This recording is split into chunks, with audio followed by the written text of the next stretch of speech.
On this episode of Life in Rural Japan, we're going to talk to Sean. Now, Sean's from Australia, from Brisbane, and he has just finished his apprenticeship, Bonsai apprenticeship. It took him 5 years to do it, and he's got another year to finish off working for the bonsai master. So we're going to have a bit of a talk with him and find out the good things and bad things about doing apprenticeship in Japan to be a bonsai professional. Now, if you've got any questions about anything about the bonsai, if you please let me know. I'll ask Sean about the questions and I'll put the answers into the comments. So let's have a talk with Sean.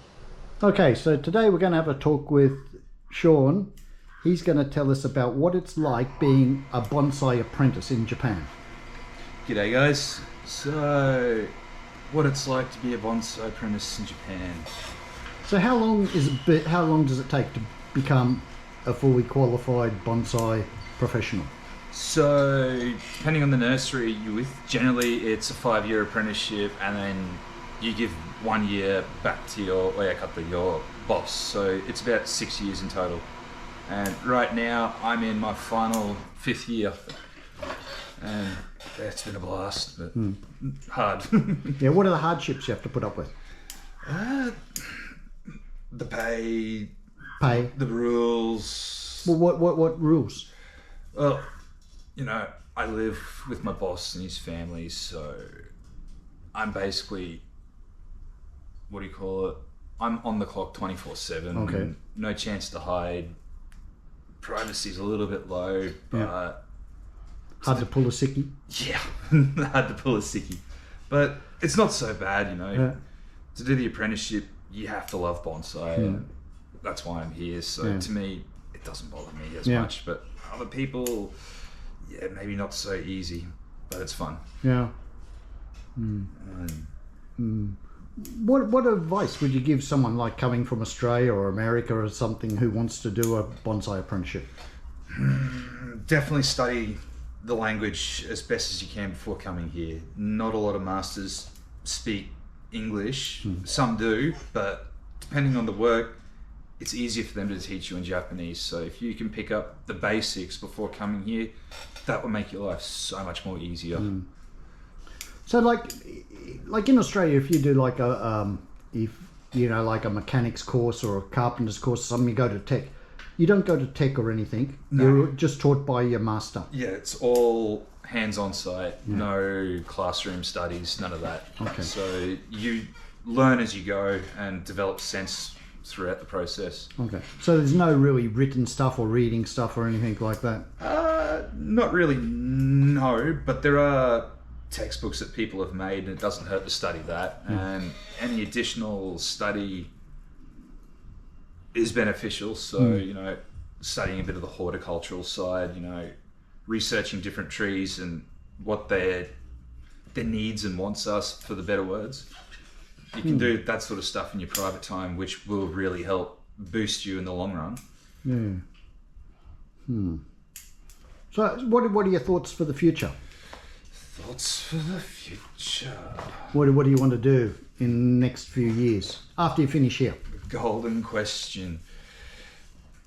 Ideally, start off working.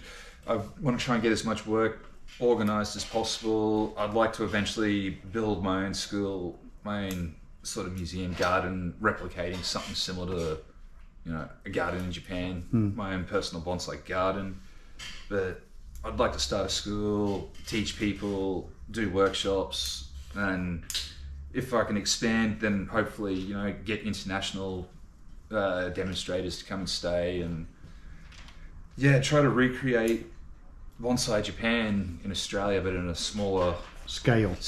Yeah. And try and help boost the growth of bonsai in Australia, ideally. Yeah, it'd be good. It would be good.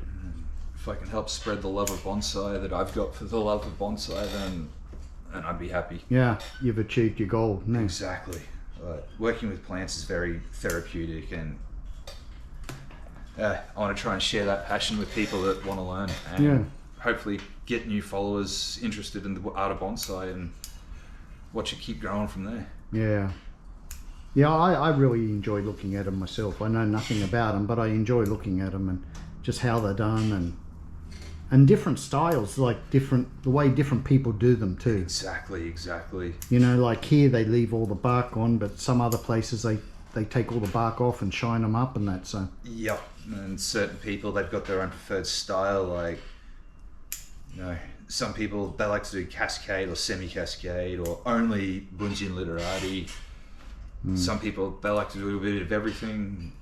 Everyone's got their own unique flair and twist, and I think it's really cool. do you have a style, or you haven't worked it out yet? I think I like bunjin literati style. That's a really unique and interesting style, but I also love semi-cascade and informal uprights. Yeah.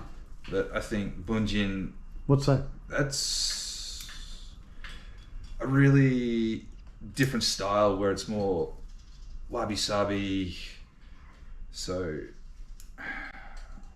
it's difficult to explain. Yeah. But making a really sparse tree, I'm forgetting English and how to describe it. Yeah. After you've been here for a while, you do forget English. Oh yeah.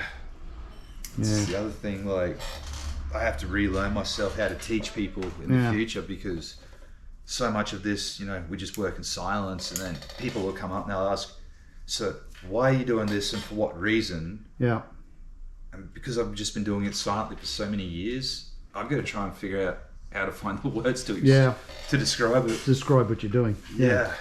So much of it just becomes sense. Yeah. Oh, well, congratulations on finishing your apprenticeship. Thank you very much. Big achievement.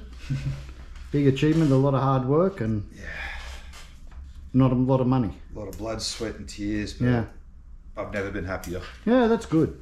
Oh, well, thanks for the interview, mate. No worries, thank you. Okay.